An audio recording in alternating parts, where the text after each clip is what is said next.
ফের আক্রান্ত প্রতিবাদী, ফের সম্মান বাঁচাতে গিয়ে আক্রান্ত হওয়ার অভিযোগ। এবার ঘটনাস্থল জলপাইগুড়ির ইন্দিরা কলোনি। স্থানীয় সূত্রে খবর, জলপাইগুড়ির গোশালা মোড় এলাকার বাসিন্দা এক যুবকের সঙ্গে বিয়ে ঠিক হয়েছে ইন্দিরা কলোনির বাসিন্দা এক তরুণীর। রেজিস্ট্রি হয়ে গেলেও এখনো সামাজিক অনুষ্ঠান বাকি। তরুণীর অভিযোগ, রবিবার সকালে তিনি যখন ইন্দিরা কলোনি মোড়ে দাঁড়িয়েছিলেন তখন কটূক্তি করেন স্থানীয় 3 যুবক। প্রতিবাদ করলে শুরু হয় কথা কাটাকাটি। আমার স্বামী যখন আসে ওই মুহূর্তে ওকে আমি ওই ছেলে 3টা রাস্তা দিয়ে যাচ্ছে তাও আমাকে টিট করছে। ওরা আমি রাস্তা দিয়ে যাচ্ছি তাও টিট করছে। তখন আমি গাড়িটা থামিয়ে বলি কি তোর মা বোন নেই বাড়িতে? তখন উল্টা এসে বলে কে কে মা বোন নেই বলে আমার স্বামীকে মার শুরু, হ্যাঁ, বেধভাবে মারধর করে। তো তারপরে তো মারধর করে ওরা তারপরে পালিয়ে যায়।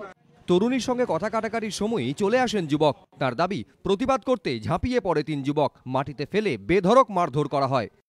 বাড়ির মোড়টা তো, সেখানে 3 জন যুবক ভুলভাল, যেটা আমি আপনাদের সামনে বলতে পারছি না, তো কিছু বাজে কথা আমার বউকে বলা হয়। তো আমি সেটার প্রতিবাদ করাতে তারা আমার ওপর এক কথা দু কথায় প্রচণ্ড মারধর করে, রাস্তায় ফেলে যাচ্ছে তাই এভাবে মারে। মারধরের সময় মোবাইল ফোনে ঘটনার ছবি তুলে রাখেন আক্রান্ত যুবকের এক আত্মীয়। আজকে এই এলাকার লোক, এই এলাকার 3 জন ছেলে, আমার কাছে ফটো আইডেন্টি পুরো আছে আমার কাছে। পুলিশকে দিয়েছেন? আমরা পুলিশকে দিয়েছি, প্রশাসনকে দিয়েছি, এখন ওরা ব্যবস্থা নেবে। ব্যবস্থা না নিলে আমরা উপর মহলে আবার যাব। জলপাইগুড়ির কোতোয়ালি থানায় অভিযোগ দায়ের করেছেন তরুণী। পুলিশের হাতে তুলে দেওয়া হয়েছে অভিযুক্তদের ছবিও। পুলিশ জানিয়েছে অভিযুক্তদের খোঁজে তল্লাশি চলছে।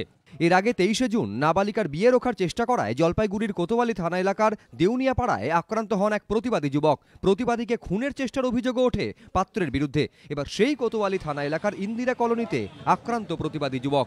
রাজা চট্টোপাধ্যায়, এবিপি আনন্দ, জলপাইগুড়ি।